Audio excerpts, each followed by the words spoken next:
This is day 9 of building CMF Phone 1 and it's the final day. Across the last 9 days, we've been gradually building our way up to this final product, the CMF Phone 1. Now, the last stage is just to get it boxed. So here we have the pin. It goes right here in the box. We close it.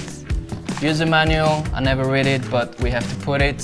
Hopefully some people will read it. Here we have the cable. It goes right in here. Then this at the top. And then the phone, and here we have a fully boxed up CMF Phone 1. All this was quite manual across the last 9 days, but we have some high-end facilities where thousands of phones are being produced every day, and across the whole product development lifecycle, we have testing protocols.